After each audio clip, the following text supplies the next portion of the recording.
नमस्कार, मैं सिमरन तिवार अभय न्यूज के 4 दिसंबर शनिवार शाम के बुलेटिन में आप सभी का स्वागत करती हूँ। चलिए देखते हैं आज दिन भर की कुछ खास खबरें। इस बुलेटिन के प्रायोजक हैं आर के निवास बाय आर के डेवलपर्स। शानदार घर खरीदें अब अपने बजट में। बड़नगर की पटवारी पूजा परिहार ने मीडिया कर्मियों पर उनके इमेज खराब करने का आरोप लगाया है। परिहार ने एक वीडियो जारी कर अपनी सफाई दी है और कानूनी कार्रवाई करने की धमकी भी दी है। पूजा परिहार ने बताया कि मनीष अग्निहोत्री का फौती नामांतरण होना था। इसकी जानकारी मैंने खुद मनीष को दी थी। इसके बाद मैंने समय से सारे आदेश किए। वीडियो में मैं किसी तरह का रुपया लेते नहीं दिख रही हूँ। मनीष ने अपने साथी राजेश पांचाल के जरिए झूठा वीडियो शूट किया और इसे चलाया।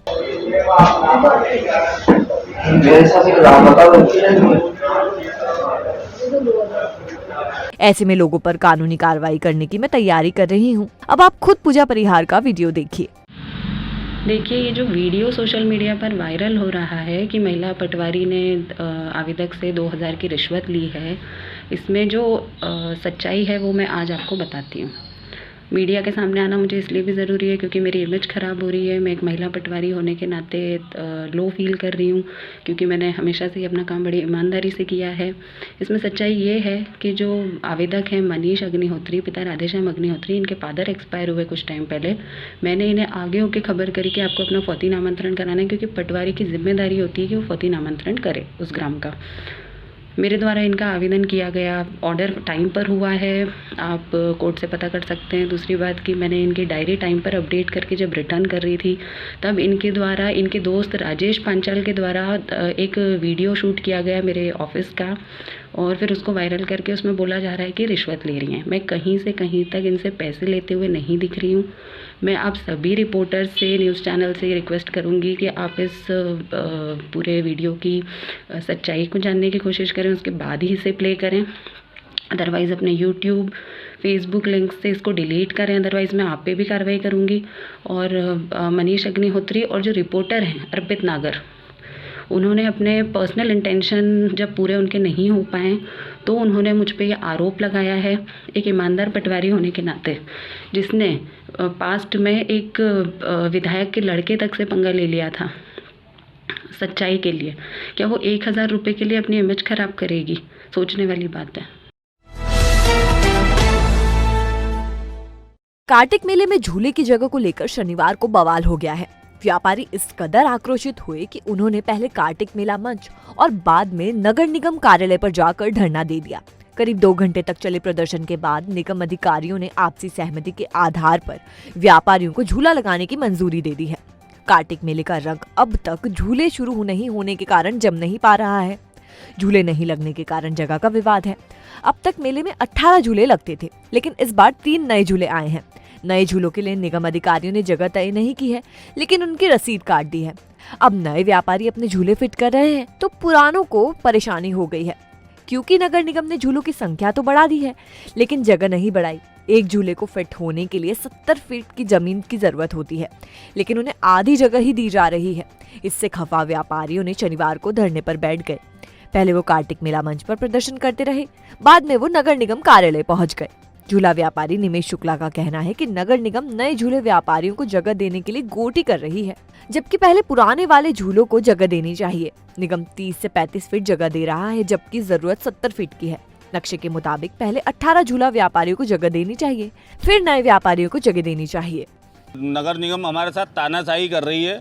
हम 80-80 साल पुराने व्यापारी हैं, 18 झूले वाले, है ना, तो वो उनको हमें पहले जगह नहीं दे रही है, तो उनके पीछे गोटी करना चाह रहे हैं। कब जो भी उनने करा हो निगम ने, वो उनकी जाने। जब इन्होंने 4 प्लाट यहाँ निकल दिए तो निगम को देना चाहिए ना हमारे बाद वालों को प्लाट। पहले हम 18 को जगह दे, उसके बाद नगर निगम इनको जगह दे। नगर निगम तानाशाही कर रही है हमारे साथ।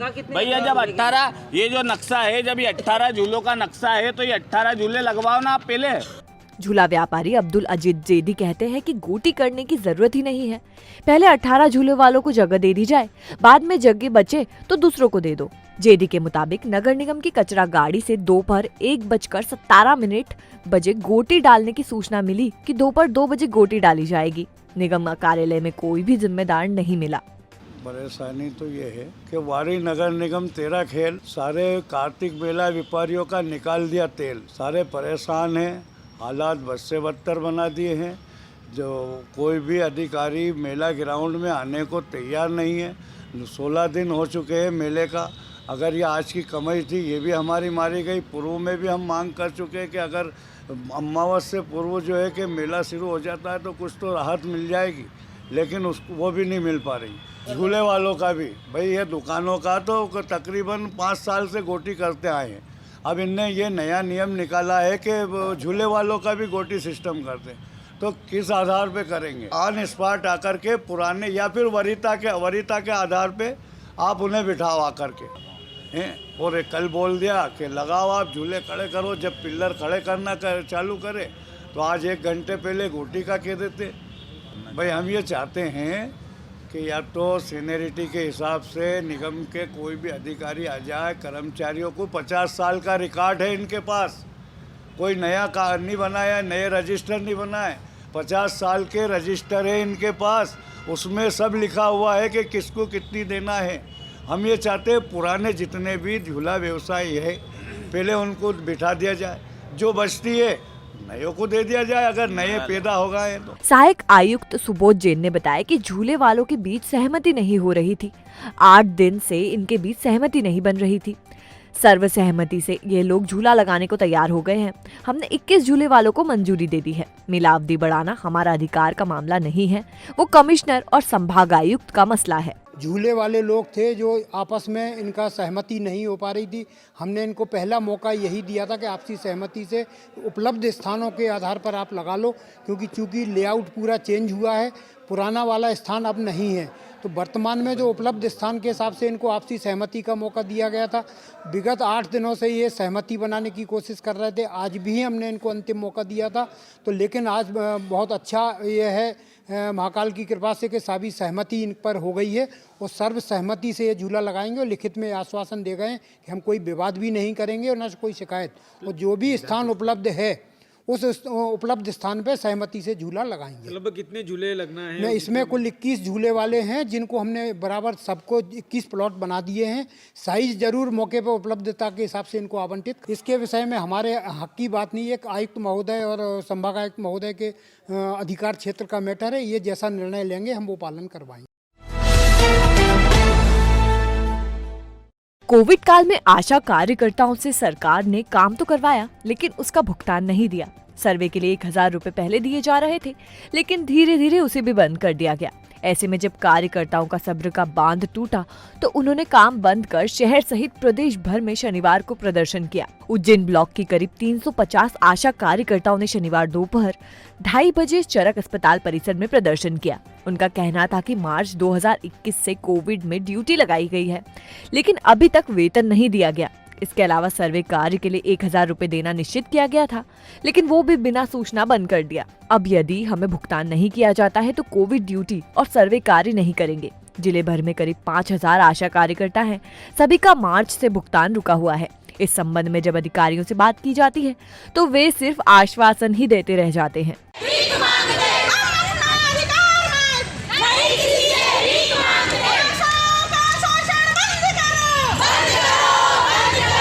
आज हम उज्जैन ब्लॉक की सभी आशाएं यहाँ पर उपस्थित हुए हैं और पूरे प्रदेश में आज ये धरना प्रदर्शन है। ये धरना प्रदर्शन हमारी जो कोविड-19 में ड्यूटी लगाई गई है, मार्च 2021 से हम लोग ड्यूटी कर रहे हैं, लेकिन आज तक हमें किसी भी प्रकार का वेतन नहीं दिया गया है। सर्वे का जो 1000 दिया जा रहा था वो भी बिना सूचना के काट लिया गया है। सितंबर में हमारे को कोई नोटिस निकला होगा, लेकिन आज तक नहीं बताया गया, उसे छुपा कर रखा गया और धीरे धीरे व्हाट्सएप के जरिए हमको ये बताया गया है कि आपको वेतन नहीं मिलेगा। इसी उपलक्ष्य में हम लोग सब यहाँ आशा इकट्ठी हुई है और हम लोग चाहते हैं कि हमने जो आज तक ड्यूटी की उसका भुगतान हमें किया जाए, और अगर नहीं किया गया तो हम आज के बाद कोई कोविड ड्यूटी, कोई कोविड सर्वे नहीं करेंगे। आगे का भुगतान आपको जल्दी नहीं होता तो भी किस प्रकार की आपके हम किसी भी प्रकार की कोविड सर्वे का सर्वे नहीं करेंगे और ना ही कोविड में ड्यूटी करेंगे। जो हम लोग 7 से 8 घंटे रोज दे रहे हैं, हमारे इसमें से अधिकतर आशाएं ऐसी हैं जो जिनका केवल आशाओं की नौकरी से पालन पोषण नहीं हो रहा, दूसरी ड्यूटी करती है, लेकिन केवल कोविड की ड्यूटी करने के कारण वो अपनी दूसरी नौकरी छोड़कर बैठे हैं। और यहाँ तक कि इतनी नौकरी करने के बाद, फ्री में ड्यूटी करने के बाद अधिकारियों द्वारा किसी भी कारण से जरा सी लेट हुई, लेटर निकाल दिया जाता है कि भाई आपको लेटर निकाल दिया, आप लेट हो गए, आज आपने आपको लेटर निकाल दिया था। अगर लेटर निकाल रहे हैं अधिकारी तो अधिकारी ये तो जाने कि लेटर निकाल रहे हैं केवल हमको हटाने का, या हमारे पेमेंट का लेटर भी तो निकाले, हमें कब से पेमेंट नहीं दिया गया ये तो जाने, ये तो समझे कि हम फ्री हैं। अधिकारियों से आपने बात की थी, क्या कहा इन्होंने इस बारे में? अधिकारी हमेशा आश्वासन देते हैं, कुछ नहीं करते हैं, बल्कि कुछ अधिकारी तुमको धमकी देते हैं, करना है तो करिए, नहीं करना है तो मत करिए, छोड़ दो। रुद्रसागर में एक बार फिर ताजा पानी हिलोरे लेगा। फरवरी तक रुद्रसागर को 100% सीवर मुक्त कर दिया जाएगा। शनिवार को रुद्रसागर के कार्यों का निरीक्षण करने कलेक्टर आशीष सिंह पहुंचे और अफसरों को हर हाल में डेडलाइन मुताबिक काम पूरा करने के लिए कहा। रुद्रसागर के चारों तरफ चल रही अमृत परियोजना के सीवरेज नेटवर्क की समीक्षा की और साफ किया कि रुद्रसागर 100% सीवरेज मुक्त होना चाहिए।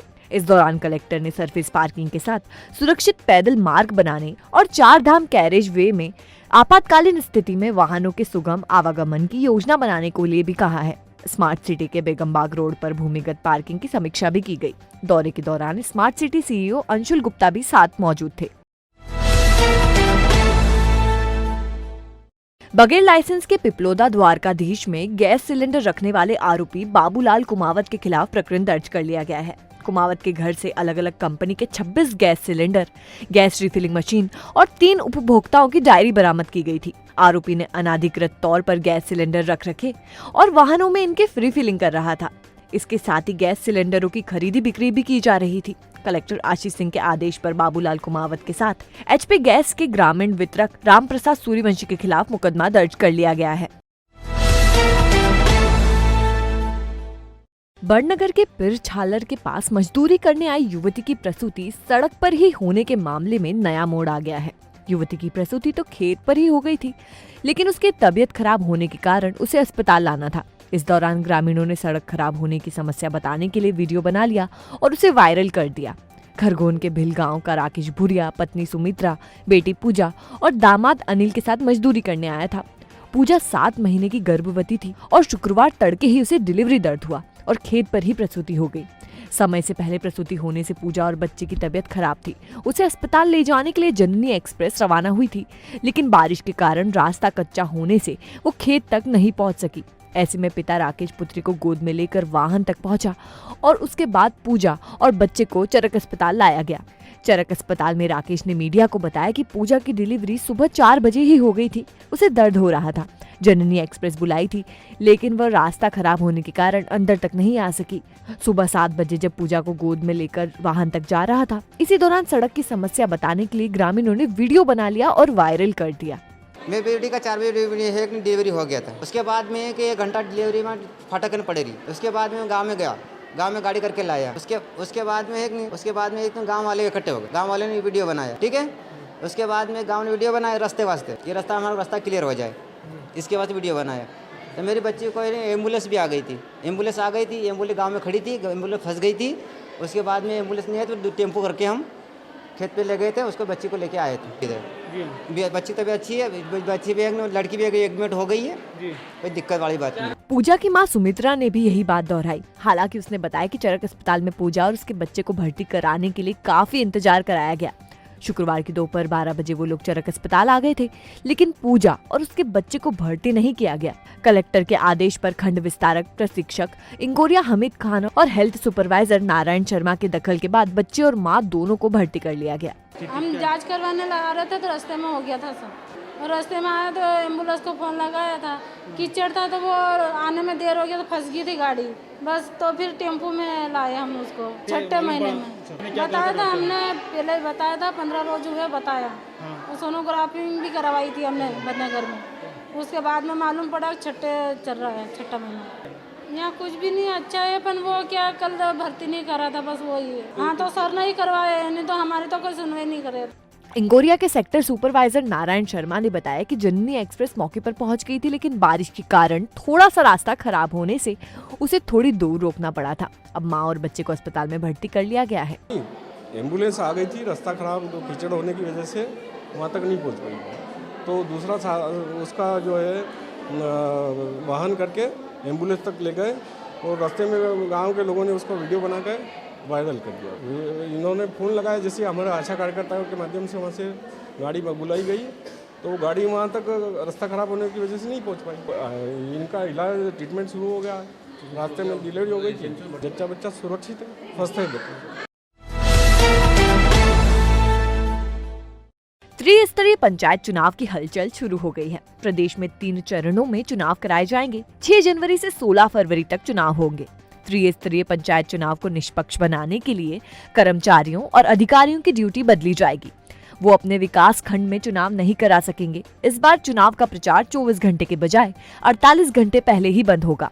मतदान सुबह 7 से दोपहर 3 बजे तक होगा। मतदाताओं को पर्ची के साथ एक पहचान पत्र भी रखना होगा। पंचायत चुनाव में ईवीएम का उपयोग भी होगा और 55,000 ईवीएम मशीनों के जरिए मतदान कराए जाएंगे। हर पंचायत में एक ईवीएम एक्स्ट्रा रखी जाएगी। देवास के बरोठा थाने के भड़ा पिपलिया का सांसी गिरोह उज्जैन जिले में ज्वेलरी दुकानों में चोरी को अंजाम दे रहा था। वारदात करने के लिए गिरोह सदस्य महंगी कार से उज्जैन आते थे। वारदात के लिए इन्होंने कोड वर्ड भी याद कर रखे थे। सोने की दुकान में चोरी करने के लिए कैंसर की दवा और चांदी की दुकान में चोरी करने के लिए लकवे की दवा का उपयोग करते थे। नागदा पुलिस ने गिरोह की सदस्य एक महिला और एक पुरुष को गिरफ्तार किया है। आरोपियों ने नागदा में 2 वारदात को अंजाम दिया था। इनसे चोरी की गई अंगूठियां और चेन बरामद की गई है। नागदा के जवाहर मार्ग पर कपड़ा दुकान संचालित करने वाले नीलेश पगारिया की मां रमाबाई की चेन गिरोह की महिला ने 30 सितंबर को उड़ाई थी। वो स्विफ्ट डिजायर कार से नागदा पहुंची थी। इस वारदात को अंजाम देने के बाद ये महिला अपने 3 पुरुष साथियों के साथ 1 नवंबर को फिर से नागदा पहुंची थी और इस दिन उसने नीलम ज्वेलर्स पर वारदात को अंजाम दिया था। दुकानदार विपिन जैन से इन्होंने चांदी का सिक्का खरीदने की बात की थी और जब सिक्का दिखा रहे थे, इसी बीच महिला के साथ आए पुरुष ने सोने की अंगूठी का डिब्बा उड़ा लिया था। डिब्बे में 70 से ज्यादा अंगूठियां थी। सीएसपी मनोज रत्नागर ने बताया कि सांसी गिरोह के सदस्य किराए के वाहन से वारदात वाले स्थल पर पहुंचते थे। ये वाहन शहर के बाहर छोड़कर आते थे, फिर ये संबंधित दुकान को टारगेट करते थे। महिलाएं और पुरुष दुकानदारों को बातों में उलझाते थे और फिर ध्यान हटते ही सामान लेकर रफू चक्कर हो जाते थे। बाद में ये साथ लाए वाहन में बैठकर फरार हो जाते थे। आरोपियों से एक चेन, 52 अंगूठियां बरामद की गई हैं। इनकी कीमत 6,85,000 रुपए है। रत्नागर के मुताबिक नागदा में 4 लोगों ने वारदात की थी। इनमें से 2 को गिरफ्तार कर लिया गया है, 2 अभी भी फरार हैं। भाड़ा पिपलिया से कि टिगरिया चौराहे पे भाड़ा पिपलिया के सांसी एक लेडी और एक जेंट्स खड़े हुए हैं। इनके द्वारा फिर मुखबिर सूचना मिली तो इनके द्वारा पुलिस टीम भेजी गई। राजेश कलमी साहब और अन्य लोग उसमें थे। वहाँ पे जाके उनको पकड़ा गया तो फिर उनसे पूछताछ की गई। पूछताछ करने के बाद में उनके द्वारा ये दोनों चोरियाँ कबूल करी गई और उनके एक जो अंगूठी की चोरी में थे उसमें 2 साथी और थे। इनके पकड़ने के बाद उनसे पूछताछ करके वहीं पे सोने की अंगूठियाँ करीबन 50-52 सोने की अंगूठियाँ और एक सोने की चेन, दोनों आरोपी, एक महिला आरोपी और एक पुरुष आरोपी से वहाँ से जब्त करके ये लोग मैं उनके थाने पे आए और थाने पे आने के बाद में अन्य भी पूछताछ की जा रही है इनसे। और जो सोने चांदी की दुकान में थी जो चोरी करने आए थे, और इनका चोरी करने का तरीका ये रहता है कि वहाँ पे गांव में ये बोल के आते हैं कि यदि सोने की दुकान पे चोरी करनी है तो कैंसर की दवा लेने जा रहे हैं। उसमें आम लोग भी, गांव वाले भी रहते हैं साथ में चलने के लिए, जिनको पता नहीं रहता, और ये चल देते हैं। और यदि चांदी की दुकान पे चांदी का सामान चोरी करना होता है तो ये बोलते हैं कि लकवे की दवाई लेने जाना है। तो इनका ये कोड वर्ड रहता था आपस में, ताकि आम नागरिक या महिलाओं को गाँव में किसी को नहीं पता चले। लेकिन ये कोड वर्ड में बात कर लेते थे कि आज हमें सोने की दुकान पर चोरी करना है या हमें चांदी की दुकान पर चोरी करना है। इस प्रकार से थाना नागदा के टीआई साहब, राजेश कलमी साहब, मनोहर, ईश्वर और सोनगरा साहब और शमिष्ठा और एक और हमारे सिपाही हैं, प्रेस नोट में दिया गया हैगा। इनके द्वारा लगातार बहुत मेहनत से और लगन से, परिश्रम से ये किया गया हैगा। हेमेंद्र भी एक सिपाही है यहाँ पे, उन्होंने भी अच्छा काम किया है। इस प्रकार से ये दोनों जो हैं चोरी का खुलासा करने में इनके द्वारा बहुत अच्छी भूमिका करी गई है। शेष 2 आरोपी, एक महिला और एक पुरुष आरोपी फरार हैं। और ये क्या करते थे, गाड़ी से आते थे, कार से आते थे। दोनों वारदातों में ये कार से आए। कार इन्होंने एक वारदात में पुराने बस स्टैंड पर खड़ी करी और दूसरी वारदात में राजस्थानी होटल पर खड़ी करी। वहाँ पे एक पुरुष और महिला को छोड़ के फिर ये एक पुरुष वहाँ से ऑटो पकड़ के कस्बे में आते थे, फिर रैकी करके जिस दुकान पे होता था वहाँ उतरते थे, वहाँ से फिर चोरी करके और वो लेके ऑटो से फिर वो जहाँ इनकी कार और खड़ी रहती थी निर्धारित स्थान पर पहुँचते थे और वहाँ से कार से बैठ के रफू चक्कर हो जाते थे। हम लोग कस्बे में इधर उधर इनकी तलाश करते रहते थे। तो इस प्रकार से वरिष्ठ पुलिस अधीक्षक महोदय श्रीमान सतीश शुक्ला साहब, आकाश भूरिया साहब के मार्गदर्शन में पीआई साहब नागदा श्यामचंद शर्मा जी और इनकी टीम के द्वारा बहुत ही अच्छी ये दोनों चोरियों का पता लगाया गया है, पता रसी की गई है और इनको उचित इनाम भी दिया जाएगा। अंतर्राष्ट्रीय विश्व दिव्यांग दिवस पर दिव्यांग फाउंडेशन ने मानसिंह राही उद्यान में मिलन समारोह आयोजित किया। इसमें दिव्यांग पुनरावास केंद्र के सहयोग से सहायक उपकरण वितरित किए गए। माधव कॉलेज के रासेओ इकाई ने गौंसा में वैक्सीनेशन और कोरोना के नए वेरिएंट ओमिक्रॉन से बचाव के लिए जागरूकता अभियान चलाया। इस दौरान प्राथमिक विद्यालय पौधारोपण भी किया गया। कार्तिक मेले में body building championship mayor trophy 18 दिसंबर को होगी। ट्रॉफी के पोस्टर का विमोचन पिछले दिनों किया गया। टीकमगढ़ में होने वाली ओपन राज्य स्तरीय सीनियर सॉफ्टबॉल प्रतियोगिता में उज्जैन की बालक एवं बालिकाओं की टीम भाग लेने पहुंची। विक्रम कीर्ति मंदिर में शनिवार को पंडित मदन मोहन मालवीय की प्रतिमा का अनावरण किया गया। इसके साथ ही नवनिर्मित छात्रावास सांख्यिकी अध्ययनशाला विस्तार भवन का लोकार्पण भी किया गया। विश्व दिव्यांगता दिवस पर विक्रम कीर्ति मंदिर में जागरूकता अभियान चलाया गया। कार्यक्रम में 18 साल के मतदाताओं का नाम शामिल करने, वोट हर हाल में देने पर जोर दिया गया। पशुपालन एवं डेयरी विभाग के उद्यमिता विकास कार्यक्रम के तहत 15 दिसंबर तक आवेदन बुलाए हैं। पात्र उद्यमी आवेदन कर सकते हैं। मध्य प्रदेश राज्य बास्केटबॉल संघ की इंदौर में होने वाली सीनियर महिला और पुरुष बास्केटबॉल अकेडमी की प्रतियोगिता के लिए उज्जैन कॉर्पोरेशन की बालक बालिका टीम घोषित कर दी गई है। स्वच्छ भारत स्वस्थ भारत अभियान के तहत गोवर्धन धाम अलगधाम कॉलोनी में सफाई मित्रों का सम्मान किया गया।